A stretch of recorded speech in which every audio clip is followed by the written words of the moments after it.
The 4 words, scribbled hastily on a folded linen napkin, hit harder than any headline. They spit in your food. For Billionaire CEO Malcolm Devo, the message landed like a physical blow, freezing his fork just inches from his mouth. A man who had navigated the treacherous waters of boardroom betrayals and weathered market crashes, Devo knew this was different. This wasn't business. This was personal. And it was about to explode into a story of profound injustice that would send shockwaves through an entire industry, challenging deeply entrenched power structures and a society still grappling with its racial past.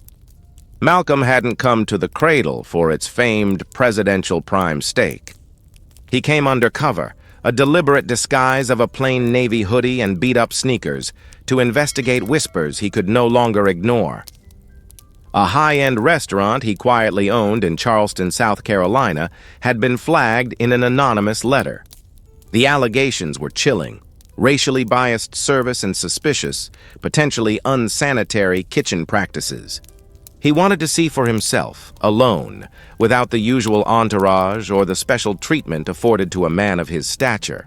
From the moment he walked in, the rumors morphed into stark reality. He was seated by the restroom, a symbolic and literal marginalization. His table was ignored for 10 full minutes, a subtle but unmistakable dismissal. And now this, a note from a waitress, her eyes full of quiet fear, her shoes worn to the bone.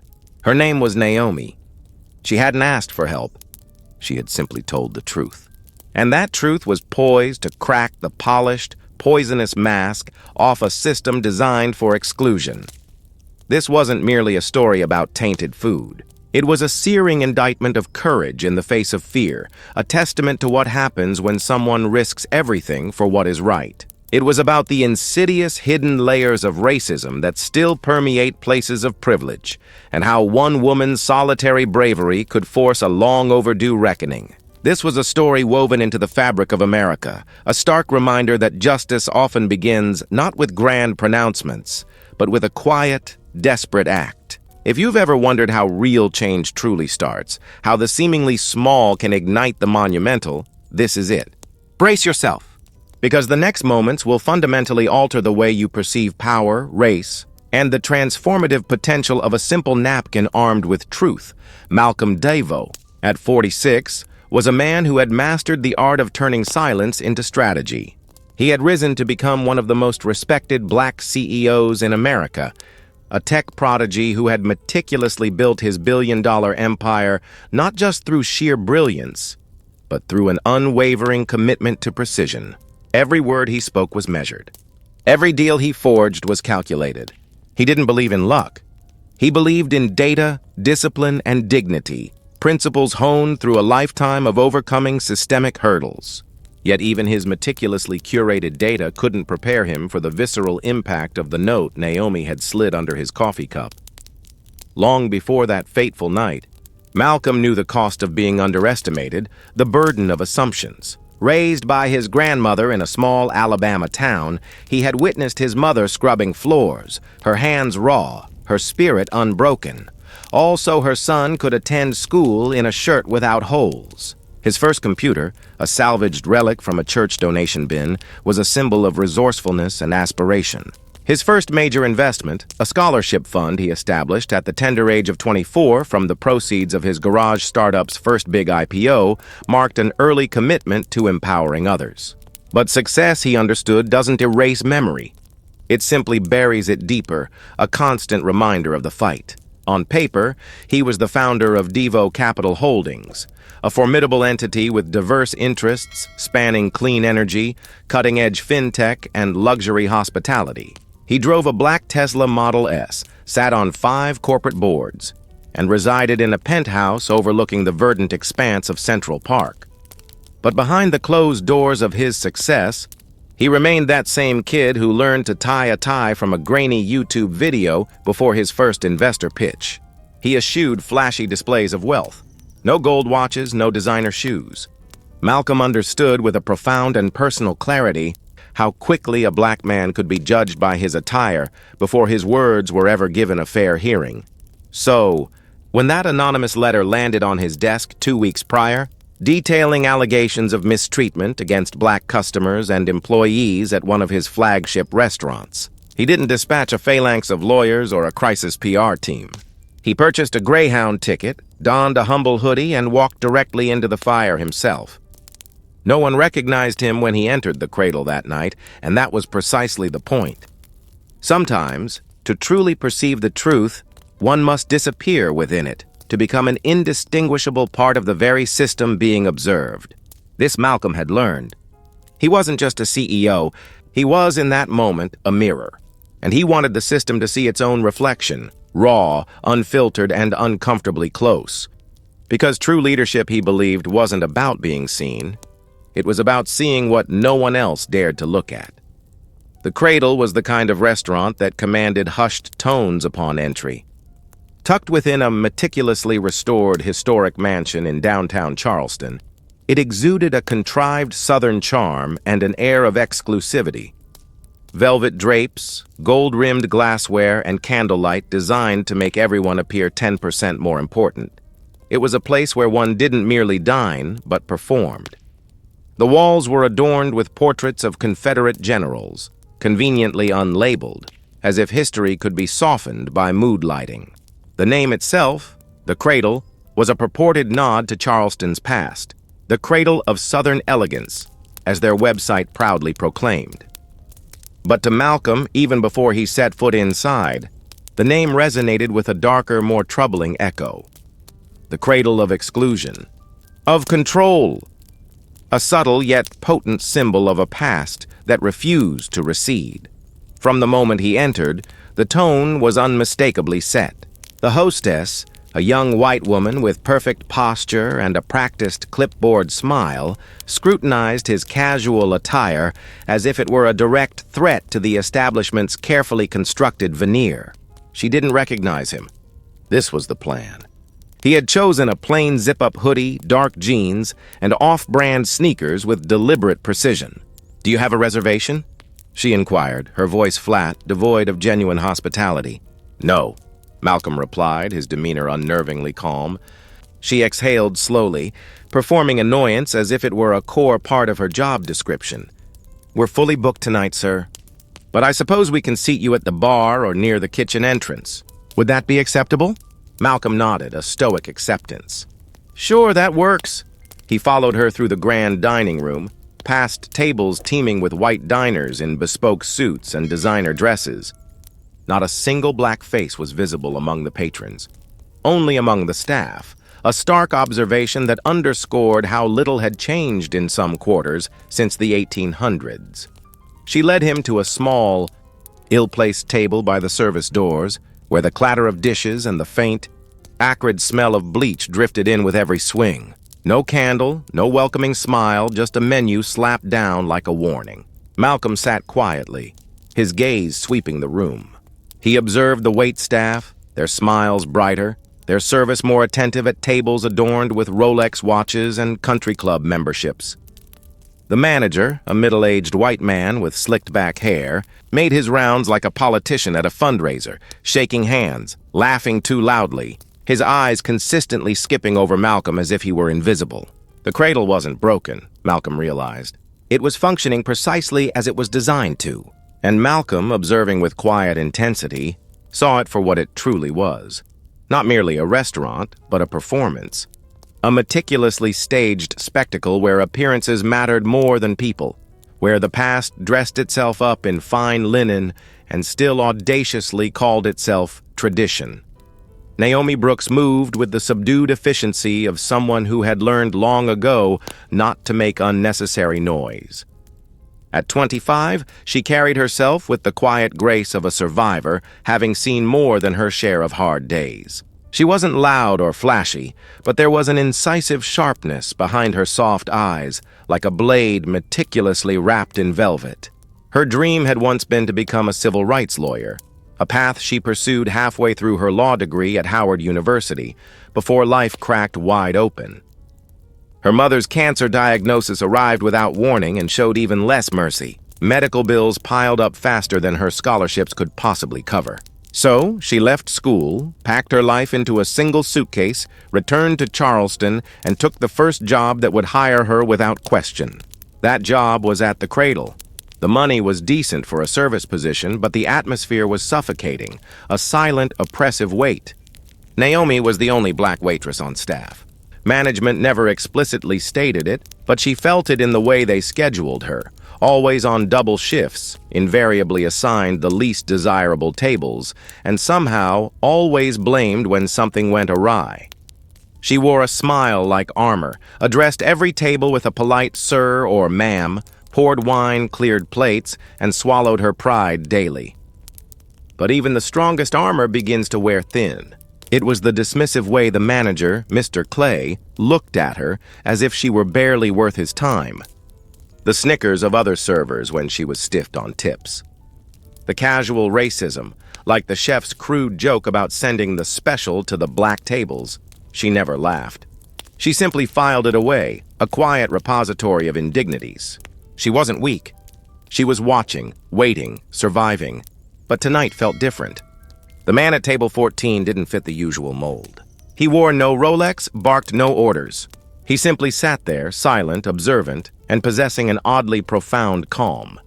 When she greeted him, he looked her directly in the eye, truly looked, as if he saw her, noticed her. That moment, small as it was, dislodged something vital inside her. Because Naomi wasn't just a waitress. She was a witness to every quiet injustice, every whispered slur, every subtle rule that shifted depending on who walked through the opulent doors. And tonight she was done watching. Tonight she was going to act, even if it cost her everything she had. The presidential prime was more than a steak. It was a spectacle.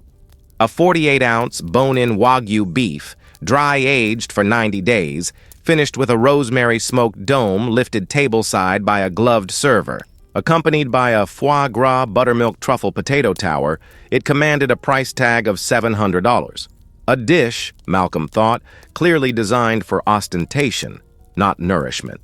When Malcolm ordered it, Naomi blinked twice. "You'd like the presidential prime?" she repeated, her voice steady but her stomach tightening with a familiar knot of anxiety. He nodded, calm as a still lake.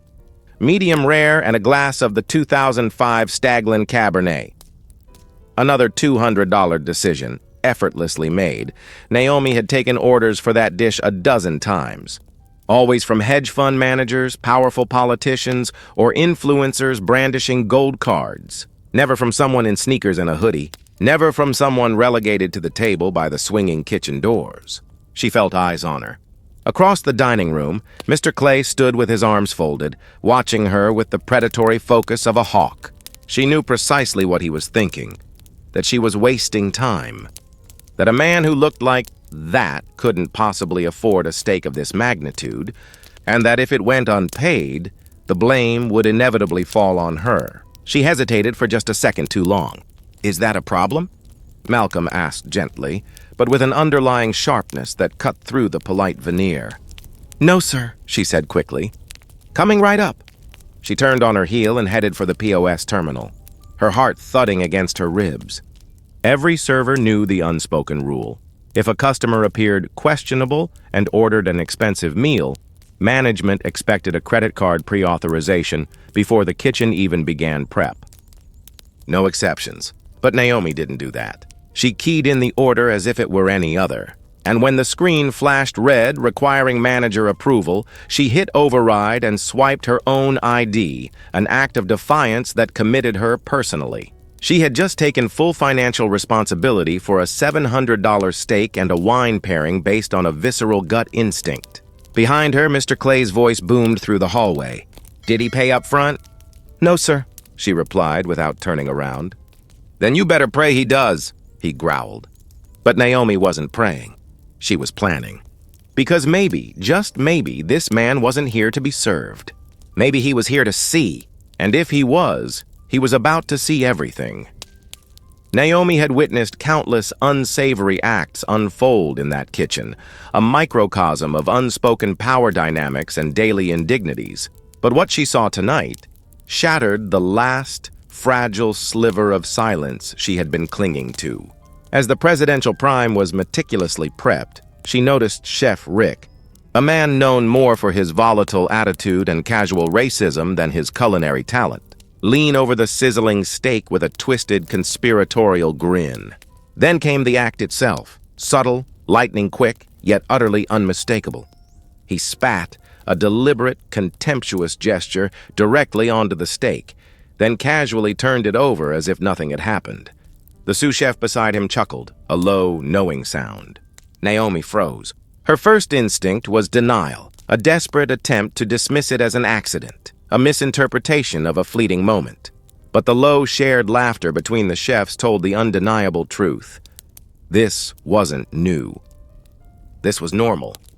And the steak, now contaminated, was already plated, the silver dome gleaming, ready for delivery. A surge of white-hot rage bubbled under her skin, sharp and potent, but she couldn't scream. Couldn't make a scene, not yet. She glanced toward the dining room and saw Malcolm, still calm, still observing, the man who didn't quite belong, yet ordered like he did. They, the chef's Clay, didn't know who he was, but Naomi was starting to suspect, and that changed everything. She had mere seconds to decide.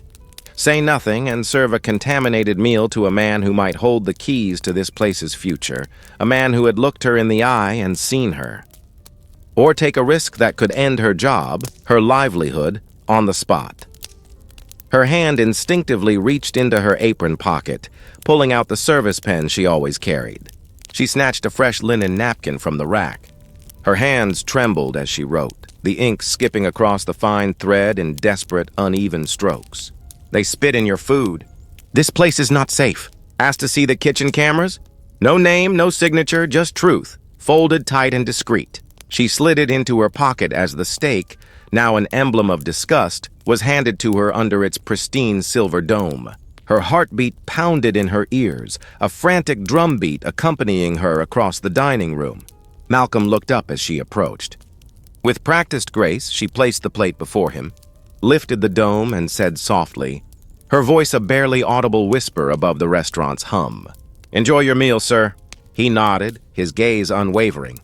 Then, as she cleared the empty bread plate with her right hand, her left slipped the folded napkin just under the corner of his place setting, a silent transfer of profound consequence. A second later, she was gone, disappearing back into the choreographed chaos of the restaurant.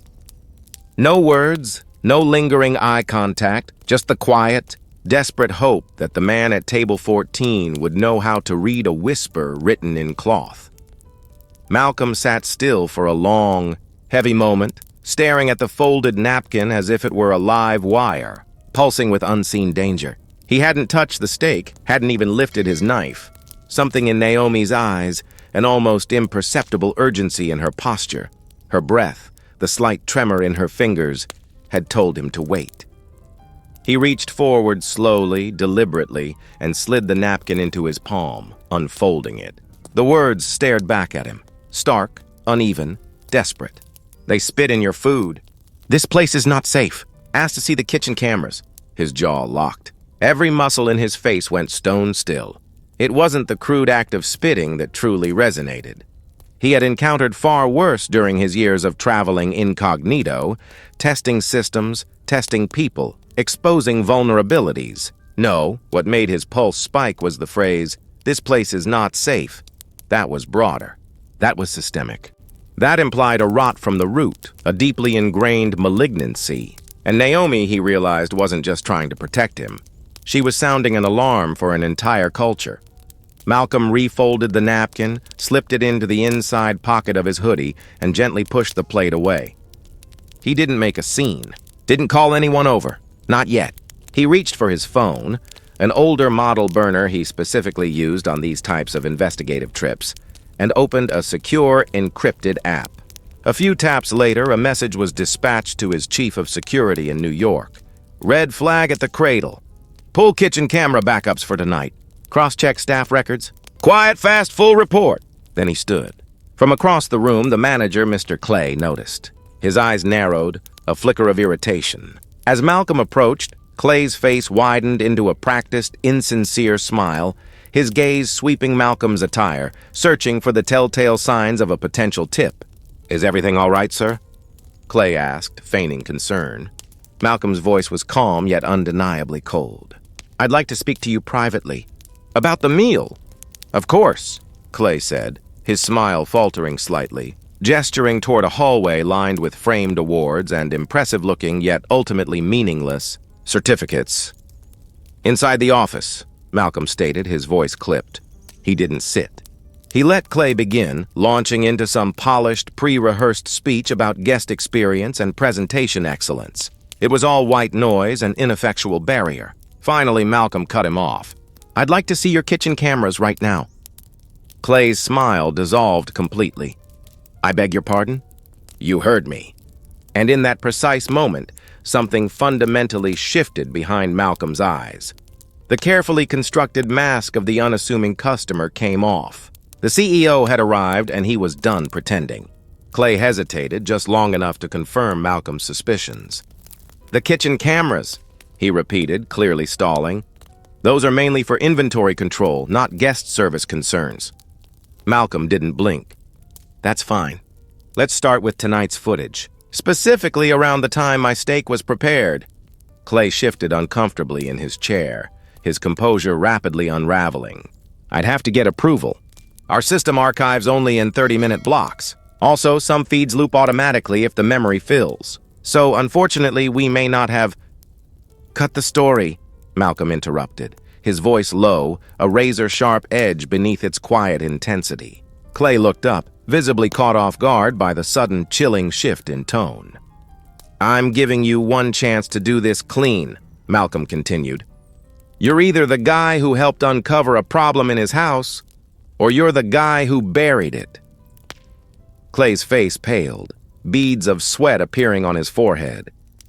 Still, he attempted one last, desperate deflection. "Sir, if I may ask, who exactly are you?" Malcolm leaned in, just enough for his words to land like a crushing weight. "I'm the man who signs your checks. And if I see one more lie fall out of your mouth, you won't have another one to cash." Clay's mouth opened, then closed, a silent gasp. He stood, flustered, and fumbled with a key to a corner cabinet, pulling out a dusty external drive. He attached it to the monitor and began scrolling through fragmented footage. The moment the prep station came into view, Malcolm's arms crossed, a gesture of cold anticipation. Clay clicked forward. Then abruptly a jump. "A glitch? No, not a glitch. A clean cut." The footage skipped exactly 2 minutes and 12 seconds. Precisely when Naomi would have been waiting for the order, precisely when the steak was plated. Clay pretended to tap again, but Malcolm stopped him with a single, resonant word. "Enough." Outside the office door, the carefully curated noise of the restaurant continued. Forks clinking, wine pouring, laughter rising and falling in oblivious waves. Inside, the silence was surgical, heavy with unspoken implications. Malcolm pulled out his burner phone, fired off a second, even more urgent message. "Partial footage. Possible tampering. Flag Mr. Clay. Interview staff. Preserve all files." He slipped the phone back into his pocket and turned to the man who was now visibly sweating, defeated, behind the desk. "You're done for tonight," Malcolm said. "Walk me out, then go home, and I strongly suggest you call a lawyer." Mr. Clay stood frozen, his eyes wide with dawning horror. He had no idea just how deep the storm was going to get. But the first hinge had irrevocably turned, and the door to the cradle's carefully guarded secrets was no longer shut. The drive back to his hotel felt longer than it was, each block stretching into an eternity of silence. Malcolm didn't turn on the radio. He didn't need music. He needed focus. An uninterrupted space for the cold, calculating gears of his strategic mind to turn. By the time he reached his suite, his security team had already responded, executing with the kind of ruthless efficiency he demanded. They had pulled backup feeds from the cloud servers, raw, uncut, and untouched by any local interference or desperate attempts at concealment. What Mr. Clay had tried so frantically to hide was now laid bare, frame by ugly frame, an undeniable digital testament to malice. Malcolm poured himself a glass of water, sat down at the desk overlooking the illuminated Charleston skyline, and opened the file. There it was, time-stamped, crystal clear, stark, and unforgiving. Chef Rick leaning over the presidential prime. He wasn't rushed. He wasn't distracted. He did it with full contemptuous intent. A deliberate spit followed by a knowing smile. Then he turned to the sous chef, who laughed and nodded, a complicit affirmation of the vile act. The audio, though faint, was just loud enough to catch the muttered words. "That's what you get for acting like you belong here." Malcolm leaned back in his chair, the city lights twinkling beyond the glass, a stark contrast to the darkness he had just uncovered. He felt no shock, no visceral outrage, only a chilling, absolute clarity. This wasn't a mistake. It wasn't a fleeting moment of bad judgment. This was a culture, a quiet, ugly system meticulously built to humiliate people like him the second they dared to deviate from the established script of subservience and exclusion. Worse, the comprehensive video logs revealed this was not an isolated incident. Earlier footage from the same week showed another instance. A black couple seated in a back corner, their plate arriving nearly 30 minutes late. Behind the scenes, the kitchen staff laughed, Chef Rick tossing a steak onto the floor before casually picking it up and throwing it back on the grill. This wasn't a bad apple scenario. It was a deeply ingrained systemic policy disguised as tradition, a pervasive pattern of discrimination that had likely festered for years. This wasn't merely about food safety.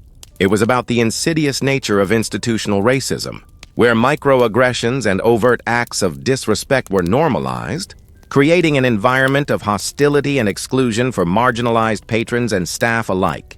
Malcolm clicked save, encrypting the damning files into two separate servers, one secured by his legal team, the other by the head of public relations.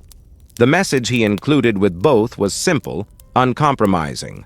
Full internal review, immediate staff interviews, emergency compliance training. Do not breathe a word until I say go. He stared out the window once more, the city's beauty a stark juxtaposition to the ugliness he had unearthed. They had tried to humiliate him, to dismiss him, to make him feel like he didn't belong. They had failed. What they had done instead was expose a sickness that had gone unchecked for too long, a festering wound in the heart of an industry that often prioritized profit over basic human dignity. And now the story was no longer just about a steak. It was about justice. It was about profound structural change, and someone was going to answer for it, on camera, under oath, and without warning. The next morning, Naomi showed up for work, utterly exhausted.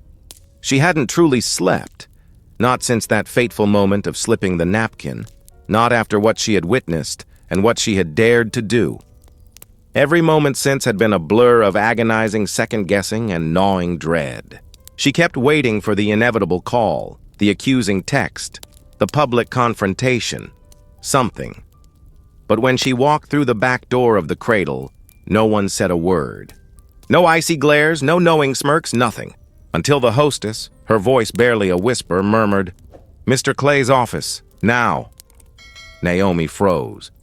She didn't even bother clocking in.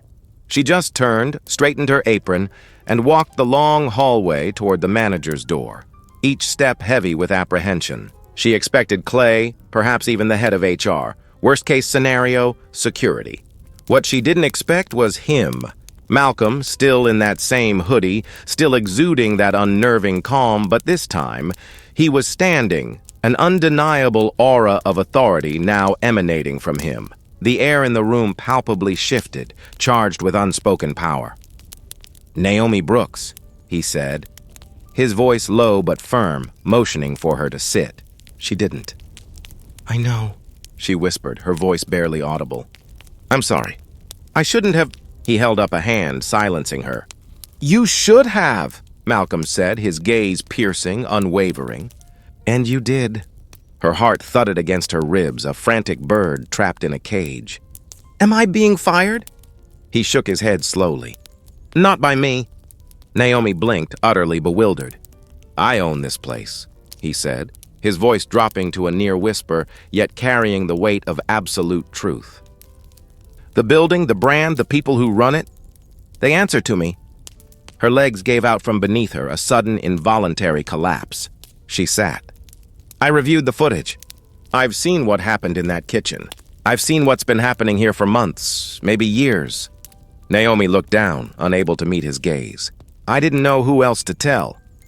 And you didn't have to, Malcolm replied, his voice softening, a rare display of empathy. You did more than most people ever would. You risked everything. He took a deep breath, his expression becoming more resolute. So here's the truth. I can have this entire place shut down today. I can fire everyone, rebrand the business, start fresh, and I will. But before I do that, I need one thing from you. Naomi looked up, her voice a barely audible whisper, tinged with a desperate hope. What? He leaned in, offering a choice that would redefine her future. You can walk away quietly. I'll make sure you're taken care of. A scholarship, a new job, whatever you need to pursue your dreams. She stared at him, the weight of the decision settling heavily on her. Or, Malcolm continued, his gaze unwavering, a silent challenge, you can stay. Help me rebuild this place from the inside, from scratch, as the new director of ethics and culture. Silence stretched between them, thick with the enormity of the proposition. Naomi's voice shook, trembling with a mixture of disbelief and burgeoning hope. You really trust me with that? Malcolm nodded, a faint, almost imperceptible smile touching his lips. I already did. You just didn't know it yet. And in that moment, for the first time in a very long time, Naomi breathed without fear. She breathed with the exhilarating lightness of possibility, the weight of a monumental burden finally lifted. The next 24 hours moved with the speed and precision of a military operation. By noon, the Cradle was no longer just a restaurant. It was a crime scene in a tuxedo, a symbol of corporate malfeasance exposed. Malcolm moved with ruthless efficiency, his quiet calls initiating an ironclad, meticulously coordinated plan. His legal team flew in from New York. His PR team was already drafting the statement, carefully balancing transparency with strategic communication. But Malcolm wasn't hiding behind prepared remarks. Not this time. At precisely 12:30 p.m., two unmarked SUVs, sleek and dark, pulled up outside the front entrance. The lunch crowd, just beginning to trickle in, men in pressed suits, women in pearls and pastel blazers, paused, their conversations dying on their lips. The doors opened, and two plainclothes federal agents stepped inside. They didn't shout. They didn't need to. Their mere presence commanded immediate attention. They moved with purpose, heading straight for the kitchen. Chef Rick didn't even make it to the back exit. He was escorted out the front door, still wearing his stained apron, his face a mask of bewildered fury. The sous chef followed, then Mr. Clay, his once slicked hair now disheveled, his eyes darting frantically. 3 arrests, 1 day, no negotiations. The remaining staff was stunned, some frozen in disbelief, some quietly clapping, a few simply watching, mouths agape, as the men they once feared were led out like common criminals. Outside, Malcolm stepped up to the podium, now positioned on the front steps. Reporters had already gathered, microphones pointed, cameras rolling, capturing every moment for a hungry public. He didn't speak with fury. He spoke with fact, his voice resonating with an unshakable gravitas. Yesterday I entered this building as a customer. Today I stand here as its owner. And what I saw inside this restaurant, what I uncovered, does not reflect the values of Devo Holdings or this community. He paused, his eyes scanning the crowd, allowing his words to sink in. This was not a bad apple. It was a broken tree, and we're cutting it down. He then gestured toward Naomi, who stood quietly to his right, poised and composed in a tailored navy blouse and slacks. She didn't smile. She didn't wave, but she stood tall, radiating an inner strength. This woman, Malcolm declared, his voice amplifying, showed more integrity in one night than most executives do in an entire career. She is the reason this truth came to light, and she is the reason this place has a future. Naomi's throat tightened, a powerful wave of emotion washing over her. The applause that followed wasn't polite. It was real. It was earned. Malcolm finished with one final statement, short and sharp, leaving an indelible mark. We're not canceling the Cradle. We're rebuilding it from the inside, and this time it's going to serve more than just food. It's going to serve justice. No script, no spin, just unvarnished truth on full display. Naomi had never owned a suit jacket that cost more than her monthly rent until now. 2 weeks after the arrests, the cradle remained closed to the public, a cocoon of transformation. But the lights inside were on, buzzing with activity. The kitchen had been gutted, stripped bare, and rebuilt. The walls were repainted in calming modern hues. The uniforms were redesigned to be both elegant and functional. Crucially, the Confederate portraits, symbols of a painful and divisive past, were gone, replaced with framed images of Charleston's unsung black pioneers, trailblazing chefs, visionary artists, revered community leaders. And at the center of it all, Naomi Brooks sat at her new desk in an office that once belonged to Mr. Clay. She still wasn't quite used to the title Director of Ethics and Culture. It sounded corporate, heavy, but Malcolm had insisted. He told her it meant more than policy. It meant presence. She wasn't just there to sign papers or attend ribbon cuttings. She was there to rebuild trust from the inside out, brick by painstaking brick. Her first day in the role began with a staff-wide meeting. No suits, no scripts, just a circle of chairs in the revamped dining room, the sunlight streaming in through the tall windows. Some people couldn't look her in the eye. A few still whispered behind her back, unwilling to confront their past complicity. But most listened, their faces a mixture of apprehension and hope. She told them what had happened, not with shame, but with the quiet strength of conviction. She explained why the culture had failed, why silence is never neutral in the face of injustice, and how they were all going to do better together. She immediately implemented a robust system for anonymous reporting, rolled out mandatory bias training, and initiated weekly feedback sessions, fostering an environment of open dialogue. She hired new managers, people who looked like the diverse community they served, reflecting a genuine commitment to inclusion. She also did something unexpected, something deeply personal. She went back to school. Malcolm had offered to cover her tuition if she ever wanted to finish her law degree, and she said yes, pursuing it part-time, nights and weekends. Because justice, she understood, didn't stop at one restaurant. It was a lifelong pursuit, and yet Naomi didn't walk like a student anymore. She walked like someone who had been through the fire and emerged clearer, stronger, unburdened. People began to ask her questions, real ones, not just about policy or procedure, but about belonging, about dignity, about how to speak up when it's terrifying. And every time someone asked, she told the same story about a folded napkin, a monumental risk, a man who listened, and a job that was never just about tips. It was about truth. Naomi Brooks was no longer a server. She was serving something far more important now, a vision of a more just, equitable world, beginning with one restaurant. And finally, after years of quiet observation, the world was ready to hear her voice. It wasn't a press conference that fundamentally changed the cradle. It wasn't the police, or the lawsuits, or the blazing headlines. It was a napkin, folded in half, written in haste, delivered in silence. That's all it took to expose a system of quiet cruelty, a culture hiding behind fine linen tablecloths and curated wine lists. One simple act of courage lit a match in a room soaked in gasoline, and the fire didn't destroy everything. It revealed what was already rotting, what desperately needed to be purged. The profound lesson here isn't just about restaurants or corporate management. It's about everyday people in quiet jobs doing extraordinary things. Naomi didn't wield traditional power. She didn't possess a title. But she had clarity. She saw something profoundly wrong, and instead of looking away, instead of succumbing to fear, she acted. She didn't scream. She didn't protest with a megaphone. She wrote the truth, passed it to someone who would listen, someone who possessed the power to amplify that truth. And that fundamentally is the heart of this story. That sometimes the bravest thing you can do isn't grand or loud.